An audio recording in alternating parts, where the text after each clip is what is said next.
Dans un Reich nazi aux abois, les années 1943-1945 sont marquées par le lancement désordonné de plusieurs programmes d'armement sans que leur faisabilité technique et leur efficacité militaire soient sérieusement analysées par les décideurs militaires ou politiques.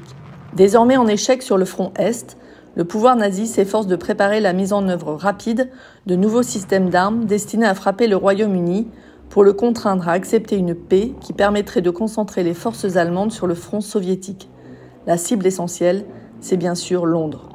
Les deux principales armes nouvelles du Reich nazi, conçues dans le centre de recherche de Peenemünde, deviennent opérationnelles à l'été 1944. Elles sont alors désignées par la propagande nazie comme des instruments de vengeance en réponse aux grands bombardements alliés sur les villes allemandes.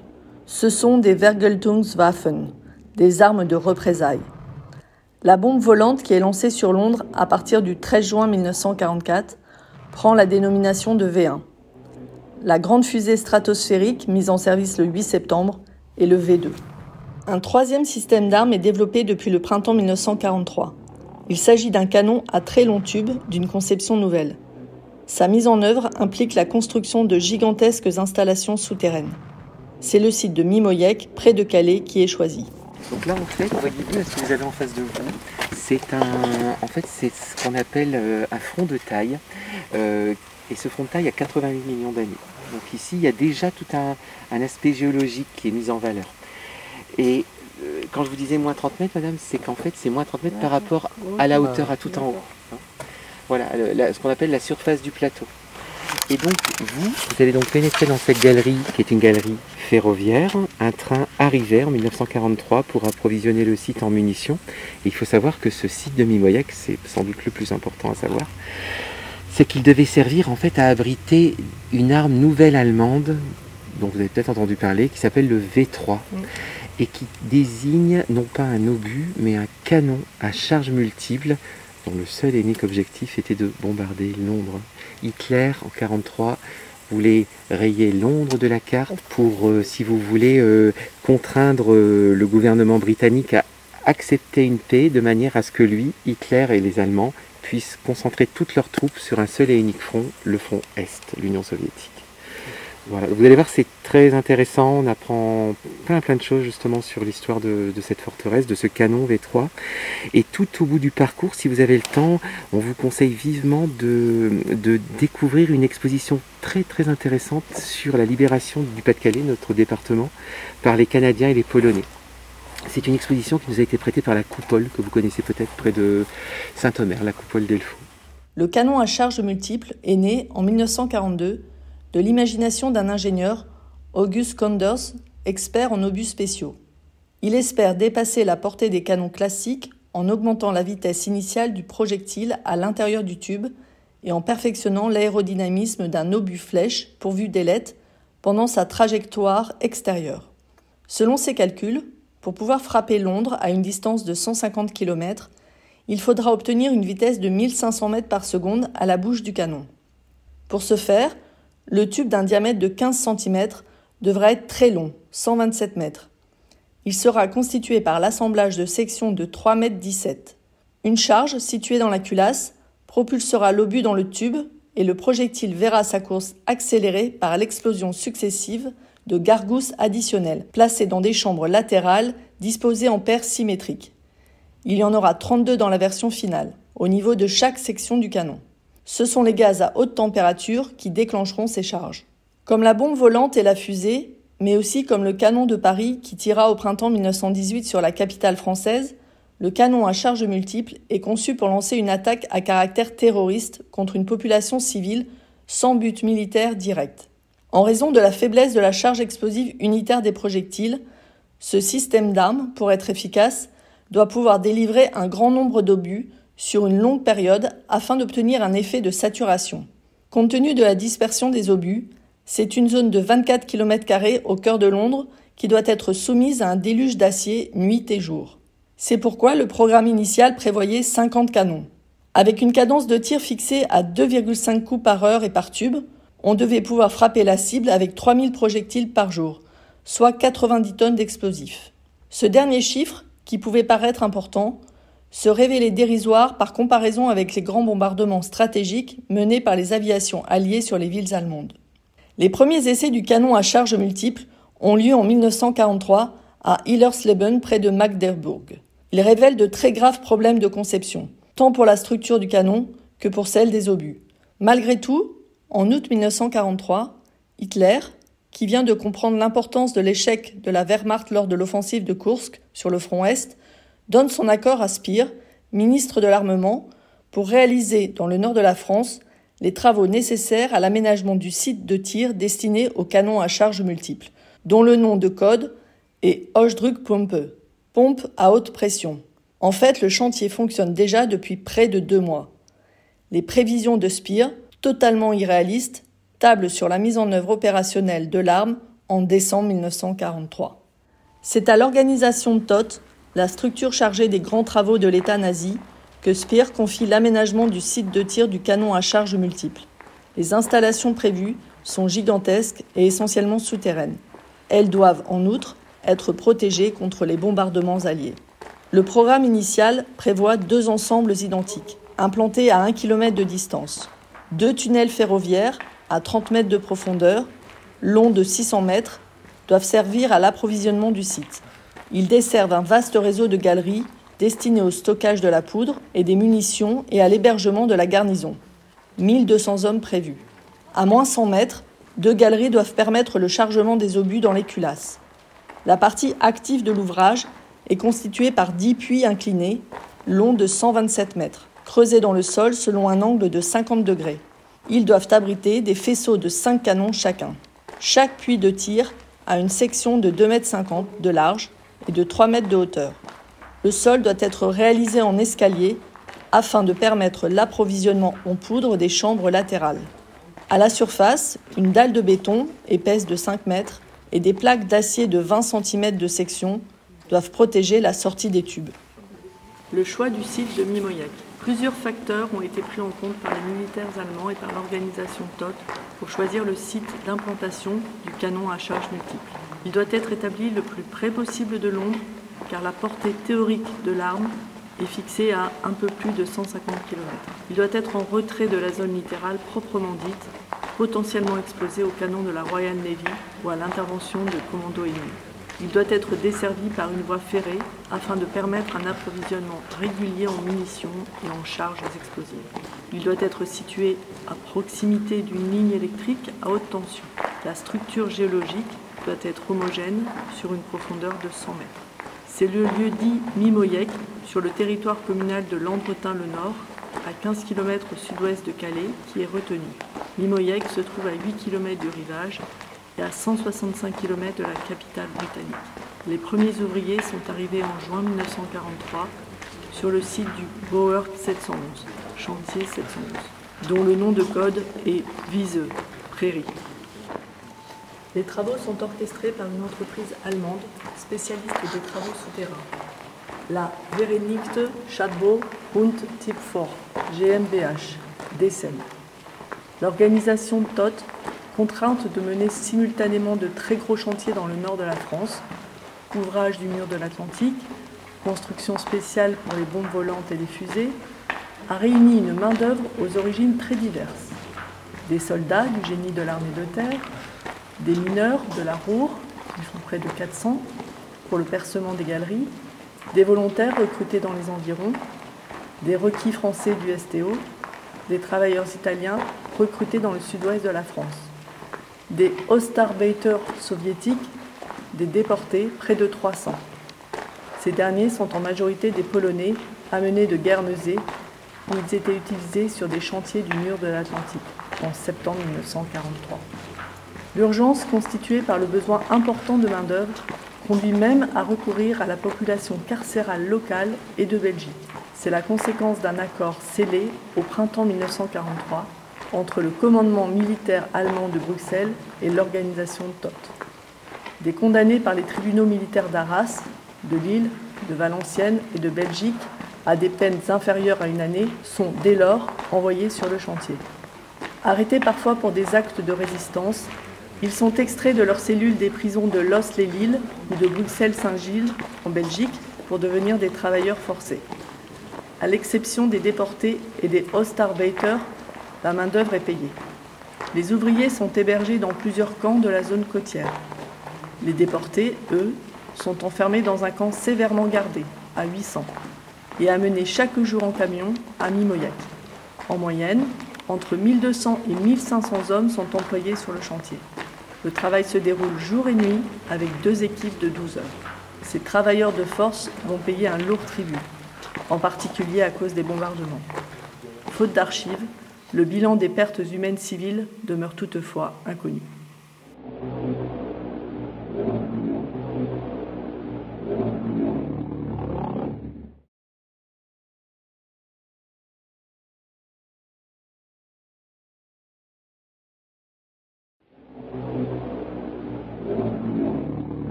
Depuis le début de l'année 1943, les dirigeants britanniques connaissent l'existence de plusieurs programmes d'armes nouvelles allemandes ayant Londres pour cible principale, mais ils en ignorent la nature exacte.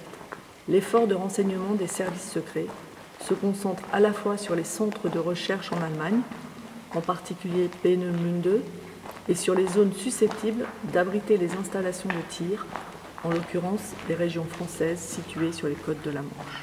Dans ce dernier cas, les Britanniques disposent de 2 sources d'informations. D'une part, des données transmises par des réseaux de résistance français sur des chantiers allemands anormaux. D'autre part, l'analyse des missions de reconnaissance photographique à grande échelle menées par les avions de la Royal Air Force. Ces derniers réalisent, à partir du printemps 1943, des couvertures complètes des zones situées jusqu'à une 50aine de kilomètres à l'intérieur des terres. Les couvertures les plus récentes sont comparées aux plus anciennes afin de déceler des changements importants, notamment la création d'embranchements ferroviaires. C'est cette méthode qui permet aux Britanniques d'identifier la quasi-totalité des installations de tir pour les armes nouvelles allemandes sur le sol français, et ce, avant la fin de l'année 1943. L'existence d'une activité anormale au lieu-dit Marquise Mimoyac est observée sur des photographies prises le 18 septembre 1943. On y distingue des travaux de creusement pour les accès de 2 tunnels ferroviaires parallèles. 2 premiers bombardements sont réalisés sur le site suspect les 5 et 8 novembre 1943.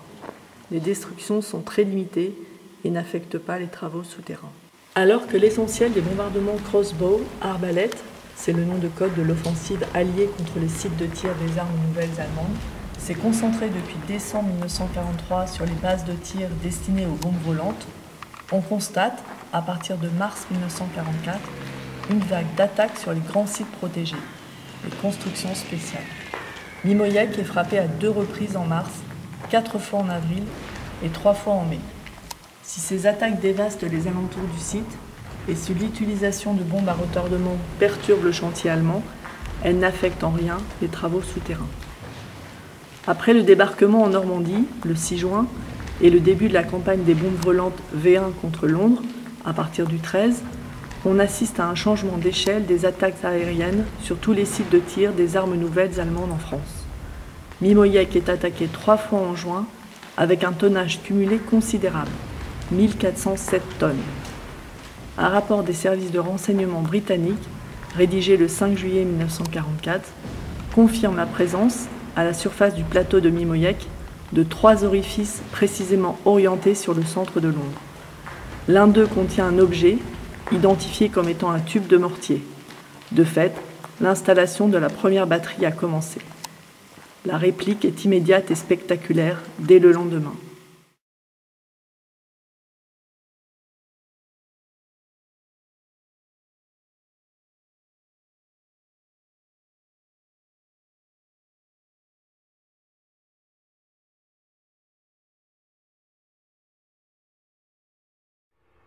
Il y eut, le 6 juillet 1944, 2 raids distincts de la Royal Air Force sur le site de Mimolek. Le matin, 100 Halifax procède à une attaque classique en tapis et déverse 464 bombes de 2000 livres. Et c'est dans l'après-midi que se produit l'opération décisive. 16 Lancaster du 617e Squadron, l'unité d'élite du Bomber Command, conduit par le Wing Commander Leonard Cheshire, larguent chacun une bombe Tallboy de 12 000 livres, soit 5400 kg. L'attaque est exceptionnellement précise puisqu'on enregistre 8 impacts sur l'emprise de l'ouvrage souterrain. Les cratères, en surface, sont gigantesques, 25 à 35 mètres de diamètre, 15 mètres de profondeur, soit un immeuble de 5 étages. Mais c'est sous terre que les dégâts sont les plus considérables. Plusieurs segments de voûte se sont effondrés au niveau moins 30 mètres et les puits destinés aux canons sont obstrués. Contrairement à une légende longtemps diffusée, les pertes humaines sur le chantier semblent avoir été limitées. Les archives font état de 2 Allemands et 9 étrangers tués. Les Allemands prennent conscience, à l'issue de ce raid, que le site de tir du canon à charge multiple est condamné. L'essentiel de la main-d'œuvre quitte les lieux le 26 juillet 1944. 120 000 mètres cubes de béton avaient été coulés à Mimoyek en un an. L'ingénieur aéronautique britannique Barnes Wallis, 1887-1979, se fit le défenseur, dès le début de la Seconde Guerre mondiale, du concept Big Bomb, Big Bomber, grosse bombe, gros bombardier. Avec la mise en service du Lancaster en 1942, Wallis dispose désormais du Vecteur. Une unité d'élite est alors créée au sein du Bomber Command de la Royal Air Force pour réaliser des bombardements de précision avec des bombes spéciales, le 617e Squadron. L'unité réalise, le 17 mai 1943, avec des bombes rebondissantes, Bouncing Bombs, conçues par Wallis, une attaque spectaculaire contre des barrages hydroélectriques en Allemagne qui provoquent d'importantes inondations dans la Ruhr. En 1944, Wallis, informé du renforcement considérable des structures des grands blocos édifiés par les Allemands, ce qui les rend peu sensibles aux bombes classiques, conçoit des bombes tremblement de terre ou bombes sismiques. Le projectile, en acier et réalisé en une seule pièce, est doté à l'avant d'une partie blindée. Il doit pénétrer le sol à une vitesse supersonique et générer à une grande profondeur une onde de choc similaire à un petit séisme. Cette onde doit provoquer la dislocation des éléments en béton armé voisins par transfert d'énergie. Le premier type, la Tallboy, la grande commode, un meuble massif, longue de 21 pieds, 6,35 m et d'un diamètre de 38 inches, 950 mm, pèse 12 000 livres, environ 5,4 tonnes métriques. Elle contient 2500 kg d'un puissant explosif, le Torpex D1. Pour atteindre une vitesse supersonique, elle doit être lancée d'une altitude de l'ordre de 25 000 pieds, environ 8000 mètres.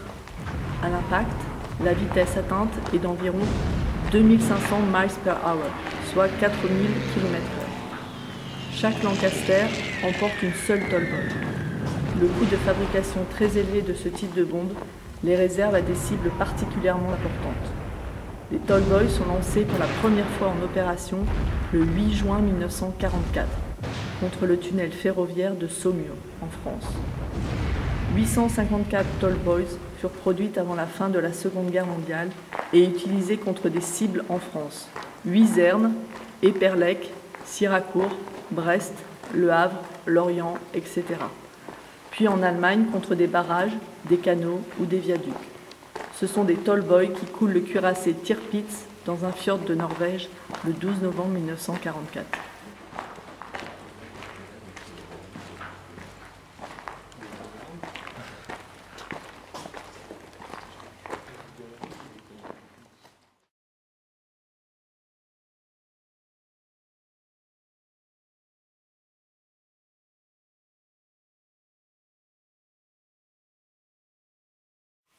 Leonard Cheshire, engagé dans la Royal Air Force au début de la Seconde Guerre mondiale comme pilote de bombardier, Leonard Cheshire succéda à Guy Gibson comme Wing Commander du 617e Squadron, l'unité d'élite du Bomber Command, après le raid sur les barrages de la Ruhr en mai 1943. Il développa une nouvelle méthode d'attaque consistant à marquer les cibles à l'aide de chasseurs volants à très basse altitude avant l'arrivée des bombardiers. À son retour de la mission sur Mimoyek du 6 juillet 1944, Cheshire reçut l'ordre de quitter son escadrille, officiellement pour prendre du repos. Il venait d'achever son 4e tour d'opération, ce qui faisait de lui le seul pilote du Bomber Command à avoir participé à 100 missions de combat. Cheshire était devenu célèbre en 1943 avec la publication de son témoignage sur ses opérations au-dessus de l'Allemagne, Bomber Pilot. L'état-major de la Royal Air Force et les dirigeants politiques ne voulaient pas voir disparaître celui qui était désormais un héros symbolique. Décoré de la Victoria Cross, la plus prestigieuse médaille britannique, en septembre 1944, il ne vola plus jamais en opération après l'attaque sur Mimoyek du 6 juillet 1944. Observateur britannique lors du raid atomique américain sur Nagasaki, le 9 août 1945, il est profondément marqué par l'événement et décide de quitter la Royal Air Force. Il consacrera le reste de sa vie à une fondation destinée à venir en aide aux victimes de guerre et aux handicapés. Malgré l'abandon du site du canon de Londres en août 1944, des essais furent poursuivis par les ingénieurs de l'armée allemande pour tenter de faire fonctionner le canon à charge multiple avec des tubes de longueur réduite. Comme les programmes V1 et V2, le canon à charge multiple fut alors placé sous le contrôle du général SS Hans Kammler. Une batterie de 2 canons, dont la longueur avait été réduite à 50 mètres, fut installée à flanc de colline à Lampanden, près de Trèves, sur le territoire allemand. Avec une vitesse de sortie de 935 mètres par seconde, la portée s'établissait à 50 km.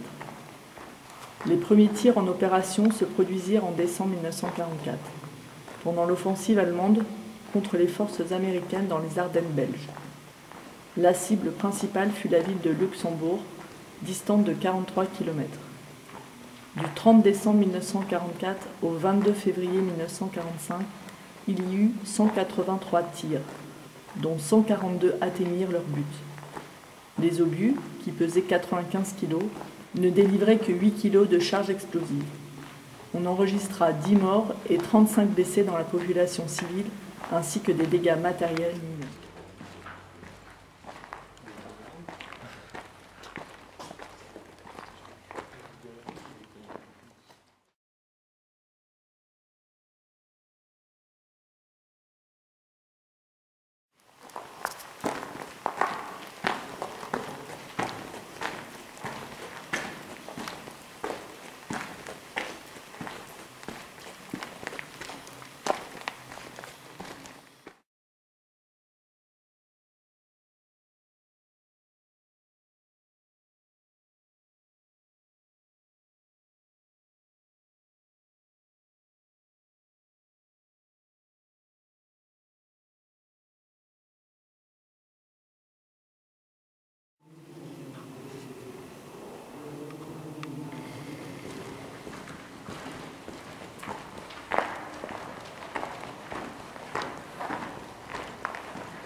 Ami, entends-tu le vol noir des corbeaux sur nos plaines?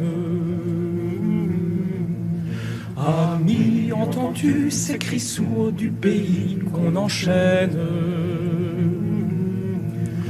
Oh, et partisans, ouvriers, paysans, c'est l'alarme. Ce soir, l'ennemi connaîtra le prix du sang et des larmes. Montez de la mine, descendez des collines, camarades. Sortez de la paille les fusils, la mitraille, les grenades. Oh, et les tueurs à la balle et au couteau, tuez vite. Oh, et ça ton fardeau, dynamite. C'est nous qui brisons les barreaux des prisons pour nos frères. La haine à nos trousses et la faim qui nous pousse la misère. Il y a des pays où les gens au creux des lits font des rêves. Ici, nous vois-tu, nous on marche et nous on tue, nous on crève.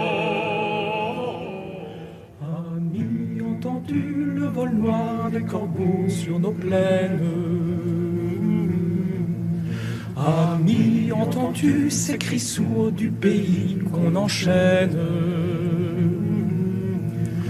Oh, et partisans, ouvriers, paysans, c'est l'alarme.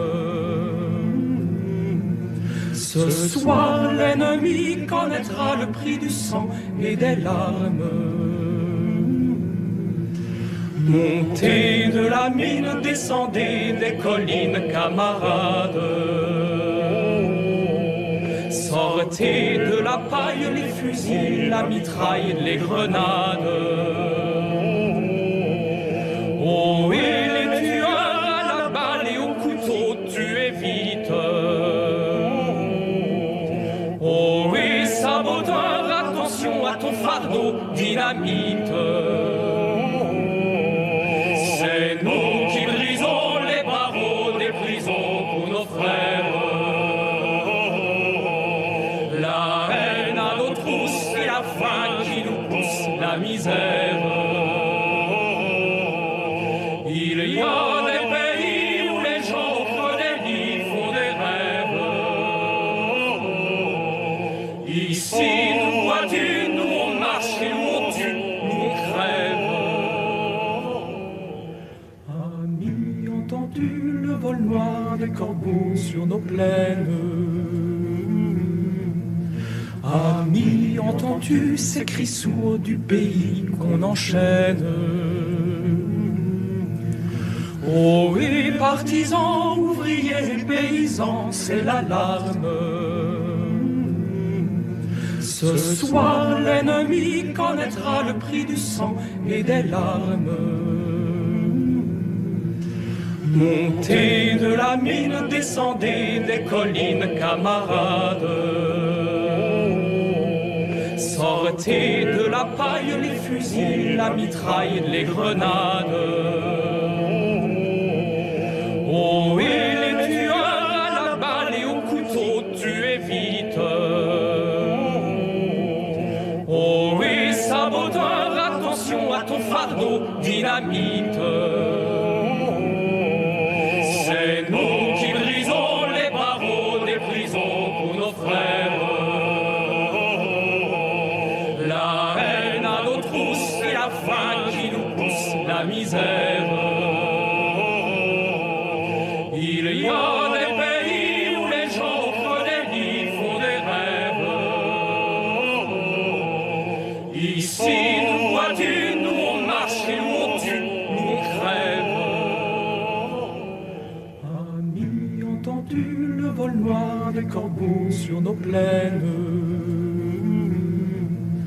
Amis, entends-tu ces cris sourds du pays qu'on enchaîne? Oh, et partisans, ouvriers, paysans, c'est l'alarme. Ce soir, l'ennemi connaîtra le prix du sang et des larmes. Montez de la mine, descendez des collines, camarades. Sortez de la paille les fusils, la mitraille, les grenades. Oh, et les tueurs à la balle et au couteau, tuez vite. Oh, et saboteur, attention à ton fardeau, dynamite. C'est nous qui brisons les barreaux des prisons pour nos frères. La haine à nos trousses et la faim qui nous pousse la misère. Il y a des pays où les gens au creux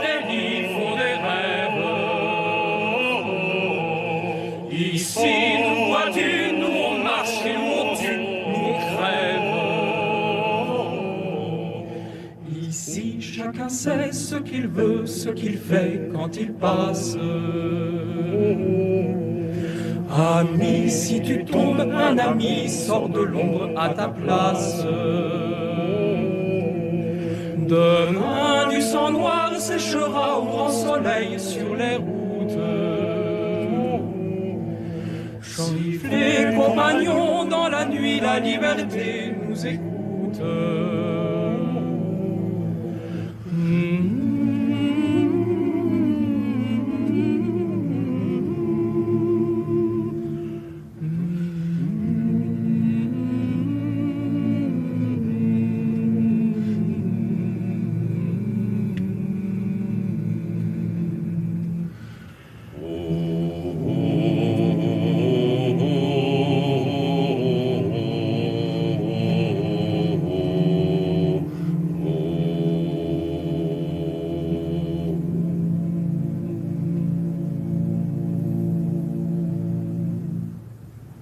Le site de Mimoyek fut investi par des troupes canadiennes le 5 septembre 1944. Il fit l'objet, pendant les derniers mois de la guerre, de diverses visites d'inspection par des groupes de spécialistes français. Ainsi les professeurs Moureux et Joliot-Curie, qui rédigèrent un rapport le 18 janvier 1945. Le colonel Sanders réalisa, en novembre et décembre 1944, une inspection approfondie des grandes constructions spéciales du Pas-de-Calais. Son rapport, daté du 21 février 1945, contient des informations très utiles à la compréhension du site de Marquise-Mimoyek. Le point 47 du rapport contenait une préconisation claire. La destruction de Mimoyek devrait avoir la priorité absolue. Le rapport d'inspection de la British Bombing Research Mission, établi en avril 1945, soulignait de son côté l'ampleur des destructions occasionnées par les bombes Tall Boys. À cette date, le niveau moins 100 mètres était devenu inaccessible en raison de l'ennoyage des galeries. Après lecture des conclusions du rapport Sanders, Churchill donna l'ordre de rendre inutilisables les installations de Mimoyek pour un nouvel ennemi éventuel, en clair, l'Union soviétique. Des démarches, entreprises par le Foreign Office auprès du gouvernement provisoire du général de Gaulle, révélèrent la grande réticence des autorités françaises à autoriser des dynamitages. Churchill décida, le 25 avril 1945, d'agir et d'expliquer ensuite. Le 9 et le 14 mai 1945, donc après la fin de la guerre en Europe, les Royal Engineers britanniques réalisèrent une série de dynamitages de grande ampleur sur le site de Mimoyek. 36 tonnes de TNT, placées en 38 points différents, furent tirées dans les tunnels du niveau moins 30 mètres pour en condamner les accès, et à la surface du plateau, afin de démanteler la dalle de protection des sorties de canon. Les autorités françaises ne furent informées qu'à posteriori. Si la trémie sud a été dégagée au début des années 1980, son homologue nord reste aujourd'hui obstrué par des éboulis sur près de 150 mètres de longueur. Joseph Patrick Kennedy, dit Joe Jr., 25 juillet 1915, 12 août 1944, brillant étudiant de Harvard, est très tôt destiné à accéder aux plus hautes fonctions dans son pays. Il est le frère aîné de John Fitzgerald, le futur président des États-Unis. En 1944, Joe se porte volontaire pour piloter le bombardier B-24 Liberator, télécommandé et bourré d'explosifs, destiné à frapper le site de Mimoyek lors de l'opération Anvil. Joseph Kennedy décolle vers 17h52, mais vers 18h20, alors qu'il se prépare à sauter comme prévu, son avion explose au-dessus de Bladensburg, en Angleterre. L'enquête de l'époque conclura un problème électrique.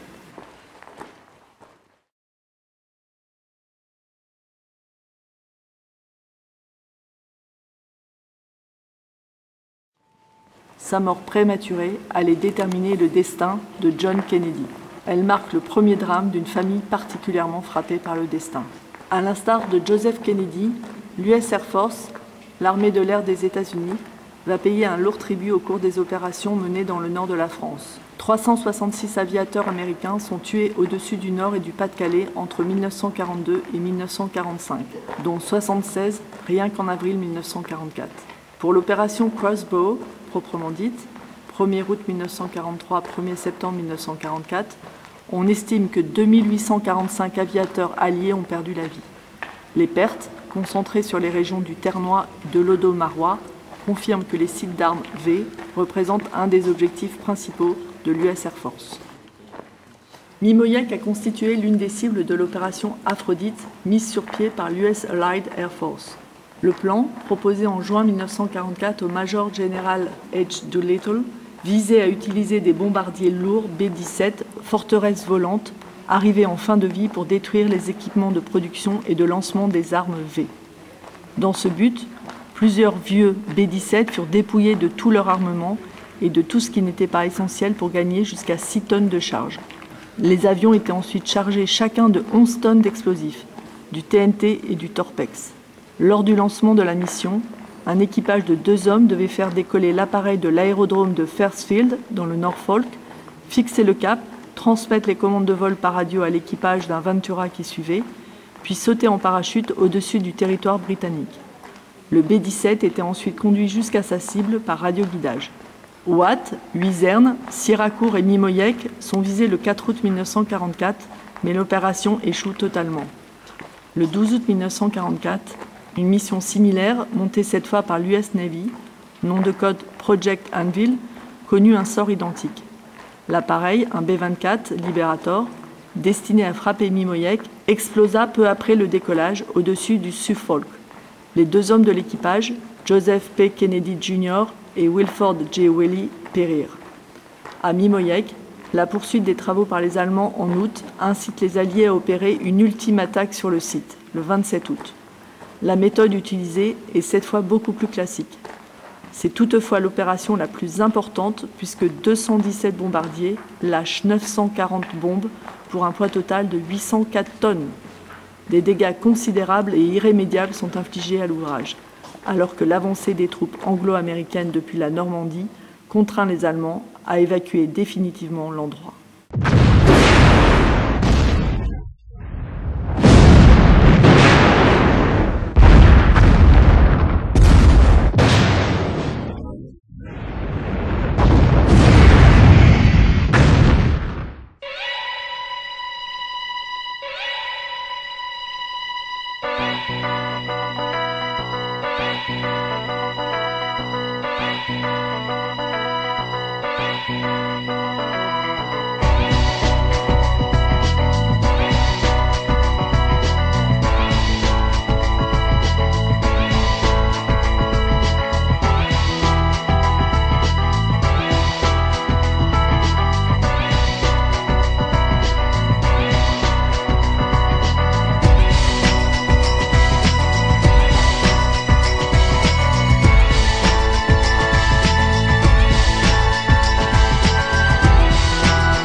myself and close my world and never open up to anything.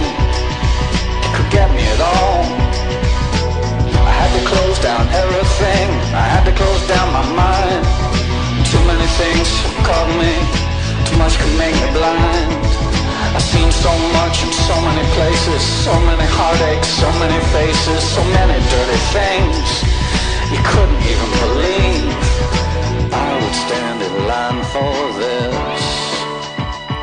It's always good in life for